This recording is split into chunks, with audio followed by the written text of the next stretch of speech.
Student आज इस video के अंदर हम कंप्लीट करेंगे एस ब्लॉक एलिमेंट। इसके अंदर हम 3 टॉपिक कवर करेंगे। फर्स्ट है solution effect, then complex tendency, then uses of the alkene and alkene earth metals in biological system. तीनों टॉपिक ही बहुत इंपॉर्टेंट है, तो चलो स्टार्ट करते हैं सोल्वेशन से। एल्कीन मेटल स्टार्ट आता है completely ionize in aqueous solution because of the high dielectric constant. मैंने आपको हाइड्रोजन बॉन्डिंग वाले चैप्टर के अंदर बताया था कि जब भी दो एलिमेंट्स हो या दो कॉम्प्लेक्स हो, उनके अंदर हाइड्रोजन हो, ठीक है, अगर वो एक दूसरे के अंदर सोल्यूबल है तो आप बोलोगे कि इसने इसके साथ हाइड्रोजन बॉन्ड की फॉर्मेशन कर ली, वो सोल्यूबल होगा, ठीक है। Secondly in journal not specific, कुछ में अलग भी होता है। सेकेंड ये जर्नल है एवी, ठीक है। सेकंड क्या होता है कि अगर मैं बोलूँ कि कोई एलिमेंट जिसके अंदर हाइड्रोजन नहीं है वो वाटर के अंदर सोल्यूबल है, तो इस एक में तो आपने दिया due to formation of the hydrogen bonding, ठीक है। सेकंड वाले में आप क्या दोगे, वाटर का डाई इलेक्ट्रिक कॉन्स्टेंट काफ़ी हाई होता है, इसकी वजह से वो ऑलमोस्ट नेचर के अंदर जितनी भी चीज़ें प्रेजेंट है उनको अपने अंदर सोल्यूबल कर लेता है, क्योंकि इसका डाई इलेक्ट्रिक कॉन्स्टेंट नियरली 80 डिबे के आसपास होता है, 80 डिबे होता है, ठीक है। ये एक रीजन है। अब बात आती है एल्कली मेटल्स के जितने भी साल्ट होते हैं, जैसे सोडियम क्लोराइड, ठीक है, पोटाशियम क्लोराइड एंड और अदर साल्ट भी होंगे, ठीक है। वो क्या करते हैं, वाटर के अंदर आयनाइज सोल्यूबल होके आयनाइज बना देते हैं, मीन्स Na पॉजिटिव Cl के अंदर। अगर मैं वाटर है, जैसे बीकर के अंदर मैंने वाटर ले लिया, इसके अंदर NaCl सोल्ट डाला, तो वो इस वाटर के अंदर Na positive Cl negative ions के बीच में डिसोसिएट हो जाता है, ठीक है, और OH negative and H positive ions, ठीक है। तो इसके अंदर डिसोसिएट हो जाएगा, वाटर के अंदर आयनाइज्ड हो जाएगा। तो वही बोला जा रहा है कि alkali metal salt completely ionized हो जाते हैं एक्वस सॉल्यूशन के अंदर because of high dielectric constant of water. अब बात आती है, मैंने आपको एक कंसेप्ट बताया था हाइड्रेशन का, ठीक है। क्या था, एल्कली मेटल्स को आपने वाटर के अंदर डाला था और नंबर ऑफ वाटर मॉलिक्यूल्स उस एल्कली मेटल्स के ऊपर अटैच हुए थे, ठीक है। वो कितने फैक्टर्स के ऊपर डिपेंड किया था, 2 फैक्टर्स पे डिपेंड किया था। एक साइज ऑफ एल्कली मेटल या alkaline earth metal, and second charge on the metal, charge on element या मेटल एलिमेंट, ठीक है। इन 2 फैक्टर्स पे डिपेंड किया था। फिर आपका आया था, जैसे आपका है lithium, sodium, potassium, rubidium and caesium, सबके ऊपर क्या होता है, +1 चार्ज होता है, ठीक है। 1 इलेक्ट्रॉन को लॉस करके ये स्टेबिलिटी को गेन कर लेते हैं। अब बात आती थी कि अगर मैं सिंपली एलिमेंट की फॉर्म में देखूंगी तो सबसे बड़ा साइज है सीजियम का, then rubidium, potassium, sodium, lithium, means सबसे छोटा साइज है, सबसे स्मॉल साइज होगा आपका लिथियम का स्मॉल साइज, और बिग साइज होगा आपका सीजियम का बिग साइज। बट जब इनको एक्वस सॉल्यूशन के अंदर सोल्वेशन के अंदर डाला जाता है, ड्यू टू अब इसमें क्या हो गया, साइज स्मॉल साइज होना चाहिए एंड हाई चार्ज होना चाहिए कि किसी भी एलिमेंट की हाइड्रेशन पावर को डिफाइन करने का लिया, तो इसको हम एक शॉर्ट फॉर्म में बोलते हैं radius by charge ratio high होना चाहिए, ठीक है। अब लिथियम का स्मॉल साइज है, ठीक है, चार्ज सबके ऊपर सेम है। स्मॉल साइज होने की वजह से जब इसको वाटर के अंदर डिजोल्व किया जाता है, बीकर के अंदर मैंने वाटर ले लिया, उसके अंदर डिजोल्व किया गया तो number of water molecules lithium के सराउंडिंग में आ जाते हैं, ठीक है। ऑक्सीजन के थ्रू बाइंडिंग होती है, OH2 ऑक्सीजन को इसलिए आगे रखा गया है क्योंकि ऑक्सीजन के साथ बाइंडिंग होती है। थ्योरेटिकल कंसेप्ट के अकॉर्डिंग ऑक्सीजन क्या करेगा, अपना lone pair of electron lithium को देके कॉम्प्लेक्स की फॉर्मेशन कर लेगा, ठीक है।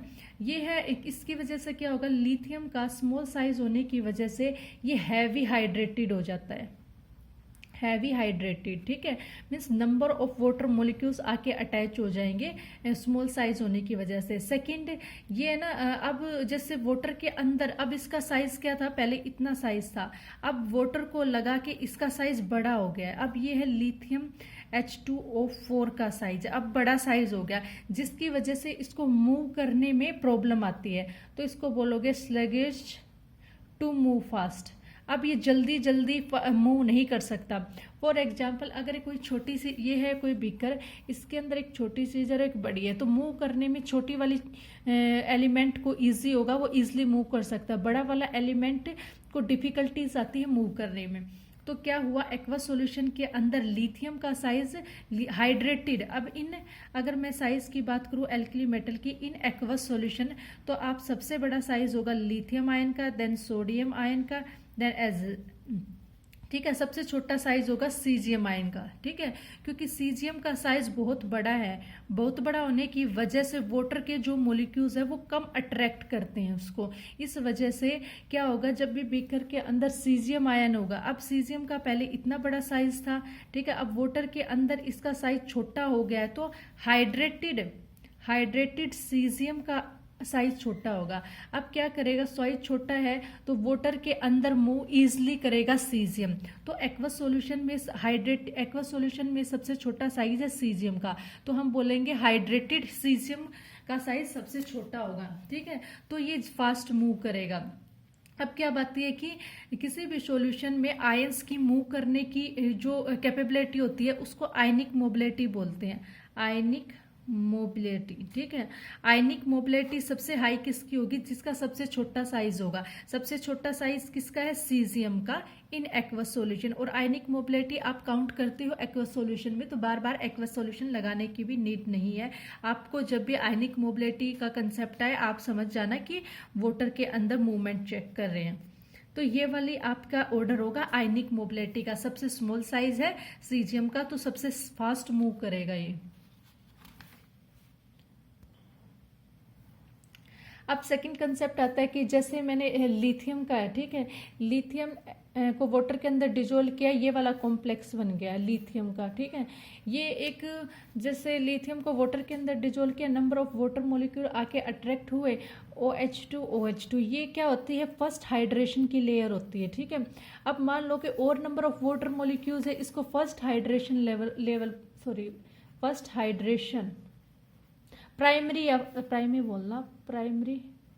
Hydration level. ठीक है, अब क्या होता है कि force of attraction positive charge, small size और पॉजिटिव चार्ज होने की वजह से और वाटर मॉलिक्यूल अट्रैक्ट करते हैं। ठीक है, तो इसके पास एक और आती है सेकेंडरी हाइड्रेशन लेयर।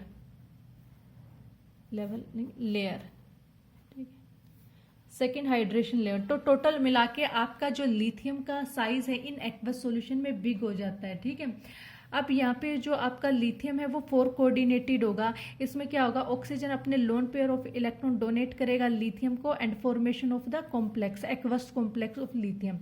और यहाँ पे जो सोडियम होगा, पोटाशियम होगा, वो भी क्या बनाएंगे, 4 कोऑर्डिनेटेड कॉम्प्लेक्स बनाएंगे with aqueous solution, form 4 coordinated complex. ठीक है, सेकेंड पॉइंट है जो आपका रुबिडियम है, सीजियम है, वो बनाएंगे 6 coordinated complex in aqueous solution. ठीक है, अब क्या होता है, ये बात आती है प्राइमरी हाइड्रेशन लेयर के अंदर। अब मैं बात करूंगी सेकेंडरी हाइड्रेशन लेयर। उस कंडीशन में क्या होता है कि जब सेकेंडरी हाइड्रेशन लेवल में जो extend of secondary hydration level है वो डिपेंड करेगी, मतलब कितनी, जैसे प्राइमरी से तो हमेशा सेकेंडरी जो लेयर होगी हाइड्रेशन की वो कम होगी, बट कितना होगा, तो extent of secondary hydration layer वो इनवर्सली प्रोपोर्शनल होगी size of net metal atom. ठीक है, अब ये है फर्स्ट पॉइंट। अब सेकंड पॉइंट आता है कि जो सेकेंडरी हाइड्रेशन लेयर है लिथियम टू सीजियम वो क्या डिक्रीज होती जाएगी। Secondary hydration layer goes decreases from lithium to caesium. ठीक है, मीन्स जो सीजियम होगा वो लेस हाइड्रेटेड होगा एंड लिथियम होगा मोर हाइड्रेटेड। अब सिंपल सी बात है, लिथियम को वाटर मॉलिक्यूल्स ने अट्रैक्ट किया स्मॉल साइज होने की वजह से। अब ऊपर से और वाटर मॉलिक्यूल वो अट्रैक्ट करेंगे small size with high charge होने की वजह से। अब आपका जो सीजियम का था वो साइज इतना बड़ा था तो कम वाटर मॉलिक्यूल्स ने अट्रैक्ट किया। अब +1 चार्ज है, अब और नंबर ऑफ आपके वाटर मॉलिक्यूल्स आएंगे तो उनको भी कम अट्रैक्ट करेगा। तो क्या होगा, secondary hydration layer goes decreasing from lithium to caesium. तो डिक्रीज होती जाएगी और जिसकी वजह से सीजियम लेस हाइड्रेटेड होगा और लिथियम मोर हाइड्रेटेड होगा। ठीक है, अब बात आती है, इनका एक कंसेप्ट लिखते हैं। अब आयनिक मोबिलिटी का आपको मैं बताई गई थी। आयनिक मोबिलिटी क्या होगा, इंक्रीज होगी लिथियम टू सीजियम। ठीक है, अब मैं यहाँ पे एक टेबल बना रही हूँ, elements lithium positive, sodium positive, potassium, rubidium and caesium. यहाँ पे हमने इस कंसेप्ट के अंदर दो चीजें पढ़ी हैं, एक आयनिक मोबिलिटी के बारे में पढ़ा है और एक हाइड्रेशन एनर्जी के बारे में पढ़ा है। ठीक है, तो यहाँ पे लिखेंगे हाइड्रेशन एनर्जी, यहाँ पे आयनिक मोबिलिटी। ठीक है, हाइड्रेशन एनर्जी होगी सबसे ज्यादा आपकी लिथियम की होगी, वो है 506, देन सोडियम, और according with increasing size hydration energy decrease होती जाएगी क्योंकि अट्रैक्शन कम हो जाएगा, रेडियस बाय चार्ज रेशियो कम हो जाएगा। और आयनिक मोबिलिटी अब साइज बड़ा होने की वजह से लिथियम का साइज बड़ा, हाइड्रेटेड लिथियम का साइज बड़ा हो गया तो वाटर के अंदर जो मूवमेंट है उसके अंदर रिस्ट्रिक्शन आएगी जिसकी वजह से आयनिक मोबिलिटी कम हो जाएगी। तो सबसे कम लिथियम की है, देन सोडियम, ऐसे डिक्रीज होती जाएगी। सबसे हाई होगी आपकी सीजियम की। ठीक है, इसके अंदर दो ही कंसेप्ट है। लिथियम का फर्स्ट ऑफ ऑल साइज छोटा होता है, but in aqueous solution lithium का साइज सबसे बड़ा होगा, हाइड्रेशन पावर सबसे ज्यादा लिथियम की होगी, और आयनिक मोबिलिटी सबसे कम होगी लिथियम की और सबसे ज्यादा सीजियम की। ठीक है, ये आप थ्योरेटिकल पार्ट में लिख लेना, ये मैंने आपको समझा दिया पूरे टॉपिक के अंदर क्या है। अब आता है ग्रुप 2 एलिमेंट, ये थे ग्रुप 1 एलिमेंट। ग्रुप 2 एलिमेंट में जैसे बेरेनियम, मैग्नीशियम एक्सेट्रा हैं। ठीक है, अब जब ग्रुप 1 जो एलिमेंट्स थे आपके, ग्रुप 1 एलिमेंट्स के ऊपर चार्ज कम था, इनके ऊपर ज्यादा है, तो ये तो मोस्टली हाइड्रेटेड होते हैं जिसकी वजह से इनकी हाइड्रेशन एनर्जी काफी होती है, और हाइड्रेशन एनर्जी होने की ज्यादा होने की वजह से मोबिलिटी कम हो जाएगी। ठीक है, इसकी तो जनरल 1-2 लाइन्स है। अब सेकंड टॉपिक्स हम करते हैं, कॉम्प्लेक्स टेंडेंसी।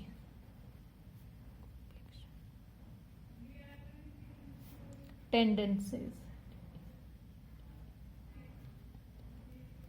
इसके अंदर हम देखेंगे जो एल्कली मेटल्स है और एल्कलीन अर्थ मेटल्स है उनकी पावर क्या होती है कॉम्प्लेक्स बनाने की। ठीक है, और उन कॉम्प्लेक्स के बारे में पढ़ेंगे।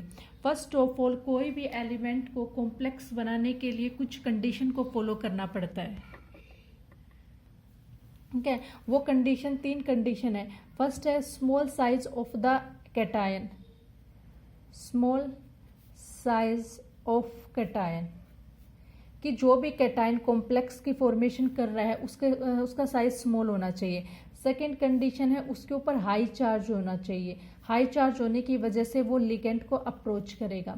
ठीक है, थर्ड कंडीशन है उस मेटल के पास उसके ऑर्बिटल खाली होने चाहिए, अगर खाली होंगे तो लिगेंड अपने इलेक्ट्रॉन्स को डोनेट करके कॉम्प्लेक्स की फॉर्मेशन करेगा।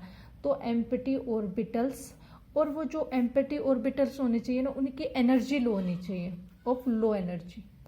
ये 3 कंडीशन होनी चाहिए किसी भी एटम को कॉम्प्लेक्स बनाने के लिए। स्मॉल साइज होगा कैटायन का तो अट्रैक्टिंग पावर ज़्यादा होगी, हाई चार्ज होगा तो अट्रैक्ट ज़्यादा करेगा। ठीक है, एम्प्टी ऑर्बिटल होंगे, अगर ये मेटल एटम है इसके खाली ऑर्बिटल है तो लिगेंड क्या करेगा अपने इलेक्ट्रॉन्स को डोनेट करके कॉम्प्लेक्स की फॉर्मेशन बना लेगा।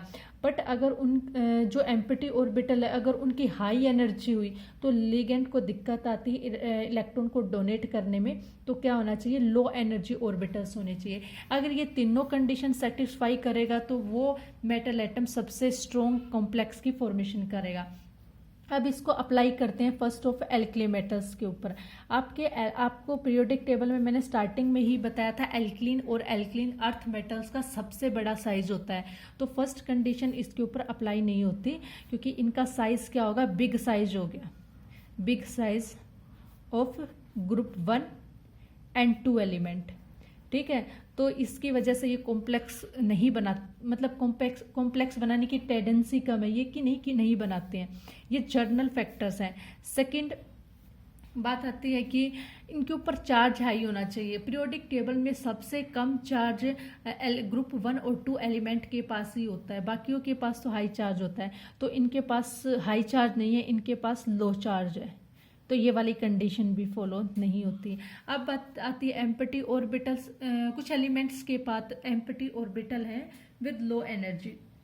ठीक है, फॉर एग्जांपल जैसे मैं बात करती हूँ सोडियम की, एम्प्टी ऑर्बिटल आप इस मैनर्स में 1s2 2s2 2p6 3s1, ठीक है, 3s1 ऑर्बिटल ये डोनेट करेगा। अब क्या होता है कि एम्प्टी ऑर्बिटल किसको बोलते हैं? हर एलिमेंट के पास जितने नंबर ऑफ ऑर्बिटल्स होते हैं, जैसे 3, ये जो सोडियम है 3 वाले ऑर्बिटल के अंदर एंटर कर गया तो 3s 3p 3d, ठीक है, d तक तो नहीं जाता है, इनकी एनर्जी काफ़ी हाई हो जाती है, सिर्फ इसकी एनर्जी लो है। तो ये जो ऑर्बिटल है ना 3 वाले, वो सोडियम के ही माने जाते हैं। आगे जो ऑर्बिटल होंगे वो सोडियम के होंगे, बट उनकी एनर्जी काफ़ी हाई हो जाती है, तो यहाँ तक तो इसकी एनर्जी लो में ही आती है। तो ये वाला कंसेप्ट फुली सेटिस्फाई नहीं होता। कॉम्प्लेक्स बनाने की इन 3 टेंडेंसीज की वजह से, इन 3 पॉइंट्स की वजह से जो एल्कली मेटल्स ग्रुप 1 और 2 के जो एलिमेंट्स हैं ना, उनकी कॉम्प्लेक्स बनाने की टेंडेंसी बहुत ही कम होती है ग्रुप 1 की कंपेयर टू ग्रुप 2 के। ठीक है, सेकंड, अब कॉम्प्लेक्स बनाने की टेंडेंसी एक के ऊपर और डिपेंड करती है। अगर आपका कोई लिगेंट ऐसा है, स्ट्रॉन्ग लिगेंट है जो मेटल को बाउंड करने की टेंडेंसी रखता है, तो वो कॉम्प्लेक्स बनाने की कॉम्प्लेक्स उनसे बन जाएगा स्टेबल। तो उसमें एक आते हैं चिलेट्स लिगेंड्स। चिलेट, आपने चिलेटिंग का वर्ड कोऑर्डिनेशन केमिस्ट्री में 11th के अंदर पढ़ा होगा, चिलेट कॉम्प्लेक्सेज, तो उनको बोलते हैं चिलेट लिगेंड्स। जो चिलेट्स लिगेंड्स होते हैं उनके साथ ये कॉम्प्लेक्स की फॉर्मेशन कर लेते हैं। ठीक है, मतलब चिलेट एजेंट्स के साथ, चिलेटिंग एजेंट्स के साथ alkali metals with chelating agents alkali metals form complex. ठीक है, क्यों बनाते हैं कॉम्प्लेक्स चिलेटिंग लिगेंड्स के पास? क्योंकि चिलेटिंग लिगेंड्स के पास मल्टी डोनर एटम होते हैं। क्योंकि चिलेटिंग जो एजेंट्स होते हैं वो ब्रांचिंग की फॉर्म में होता है, उनके पास मल्टी डोनर एटम्स होते हैं, जिसकी वजह से वो कॉम्प्लेक्स की फॉर्मेशन कर लेते हैं। मीन्स यहाँ पे एल्कली मेटल्स के पावर नहीं है ये कॉम्प्लेक्स बनाने की, वो लिगेंड ही है जिसके पास पावर है जबरदस्ती कॉम्प्लेक्स बनाने की, क्योंकि उनके पास मल्टी डोनर एटम्स होते हैं। ठीक है, अब बात आते हैं है कॉम्प्लेक्स बनाने की टेंडेंसी। एक इसका जो लिगेंड है वो है सैलिसिलैल्डेहाइड।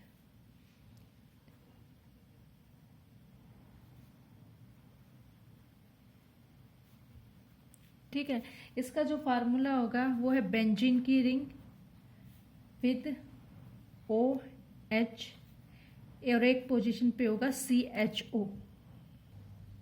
ठीक है, इसके अंदर क्या होगा कि एक पोजीशन पे आपका अल्कोहल अटैच है, दूसरे पोजीशन पे आपका एल्डिहाइड ग्रुप अटैच है। ठीक है, इसको जब सोडियम के साथ ऐड किया जाता है इन ए एक्वस सॉल्यूशन, देन ये फॉर्म करेगा कॉम्प्लेक्स की। ठीक है, यहाँ पे कॉम्प्लेक्स ऑक्सीजन, ठीक है, यहाँ पे C hydrogen double bond oxygen, तो ये क्या करेंगे ऑक्सीजन के थ्रू इससे अटैच हो जाएंगे। ठीक है, यहाँ पे ऑक्सीजन के थ्रू सोडियम अटैच होगा, OH2 water molecules, OH2 water molecules. ठीक है, जब 1 molecules of this ligand add किया सोडियम के अंदर, then formation of this complex. Then अब हम सेकेंड मॉलिक्यूल्स ऐड करेंगे, ये फर्स्ट मॉलिक्यूल्स था, अब इसके अंदर से सेकेंड मॉलिक्यूल्स ऐड करेंगे OH एंड CHO, तो उसके अंदर क्या होगा, ये जो दोनों वाटर मॉलिक्यूल्स है वो निकल जाएंगे।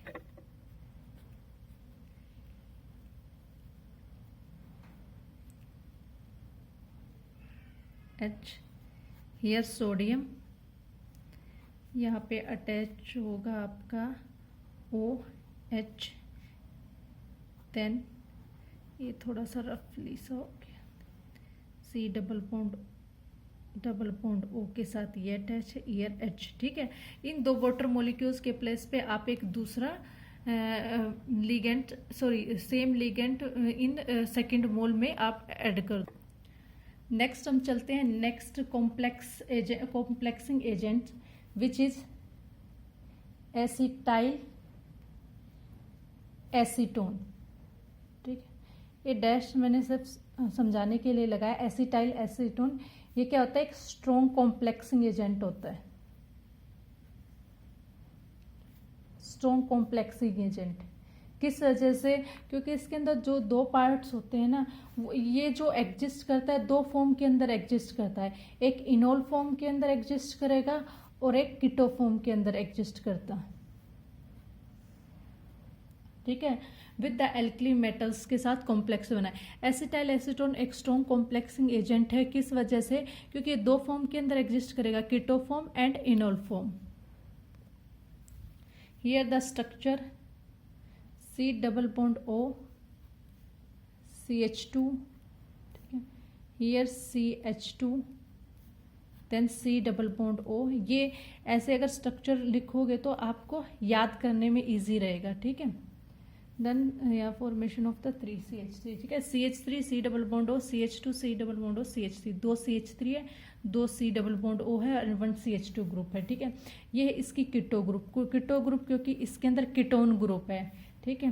देन ये दो फॉर्म में एग्जिस्ट करता है, तो इसके अंदर CH3 एनोल फॉर्म, आपको पता है एनोल फॉर्म के अंदर OH ग्रुप होगा, ठीक है। कंप्लीट करने के लिए ये बॉन्ड इधर CH then C double bond O and here CH3, ठीक है। ये है आपका सिर्फ कॉम्प्लेक्सिंग एजेंट है जिसकी दो फॉर्म है, कीटो और एनोल फॉर्म। एनोल में OH विद ये डबल बॉन्ड इधर शिफ्ट होगा एंड इधर कीटोन में दो कीटोन ग्रुप होंगे, ठीक है। ये कॉम्प्लेक्स बनाएगा सोडियम के साथ। अब इसकी complexing CH3 CH anole form, C double bond O then CH3. This is enol form of complexing agent when react with a sodium ion in aqueous solution, then formation of a complex CH3 CH C double bond O and here CH3 and here आपका oxygen, sorry ये enol form थी, यहाँ पे जो hydrogen ion है वो निकलेगा and ये अटैच होगा सोडियम के साथ एंड यहाँ पे ऑक्सीजन अटैच होगा सोडियम के साथ और यहाँ पे सराउंडिंग में इनको वाटर मॉलिक्यूल अटैच करेंगे। ये है first molecules of the complexing agent. Then हम सेकेंड टाइम पे देंगे second molecules of the complexing agent enol, ठीक है। एनोल फॉर्म लिखोगे आप यहाँ पे कॉम्प्लेक्सिंग एजेंट की, ठीक है। इसको आप एसिटाइलिन एसीटोन, AC से भी डिनोट करते, एसिटाइलिन एसीटोन, ठीक है। सेकंड मॉलिक्यूल्स ऑफ दिस, तो उसके अंदर करोगे ये वाला पार्ट अटैच करोगे, यहाँ पे CH3 double bond CH, here C double bond O, CH3 here oxygen, ये अटैच है सोडियम से ऑलरेडी। सेकंड के अंदर यहाँ पे आप अटैक करोगे OCH। और आप एक बात याद रखना, जब फर्स्ट इनोल या पहले वाले में मॉलिक्यूल अटैच करोगे तो यहाँ से H पॉजिटिव आयन निकल गया है, बट जब यहाँ पे सेकंड वाले में करोगे तो सेकंड एजिटीज ही रहेगा। तो यहाँ पे CH3 CH double bond O which is attach with this and this, yes CH3, ठीक है। ये इससे अटैच हो गया, ये बन गई है कॉम्प्लेक्स की फॉर्मेशन। ये आप थे सोडियम के कॉम्प्लेक्स थे विद कॉम्प्लेक्सिंग एजेंट। अब बात आती है जैसे पोटाशियम जो कि एल्कली मेटल है, रूबिडियम एंड सीजियम, ठीक है। ये भी कॉम्प्लेक्स बनाते हैं with these complexing agent, but ये सोडियम ने जैसे 4 कोऑर्डिनेटेड बनाया था सैलिसिलडेहाइड के साथ, यहाँ पे पोटाशियम 6 कोऑर्डिनेटेड बनाएगा, ठीक है। जो पोटाशियम, अब हम यहाँ पे पोटाशियम का करते हैं सेम एज पहले, पोटाशियम को ऐड करोगे सैलिसिलडेहाइड लिगेंड के साथ 1 मोल 2 मोल 3 मोल, उसके अंदर 3 मोल्स ऐड करने पड़ेंगे विद 6 कोऑर्डिनेट बाउंड करके रखेगा। ठीक है, यहाँ पे पोटाशियम है, सॉरी जैसे यहाँ पे पोटाशियम है वो लिखती हूँ मैं, आपका है ऑक्सीजन CH, यहाँ पे आप वो लिगेंड्स लिख लेना, this here OH, here this one molecules, same second molecules, oxygen C double bond OH, here benzene ring, this यहाँ पे OH, 2 मॉलिक्यूल्स हो गए। अब यहाँ पे आप एक थर्ड मॉलिक्यूल्स लिख लेना, थर्ड मॉलिक्यूल्स इसका एक ग्रुप था C डबल बॉन्ड OH। ठीक है,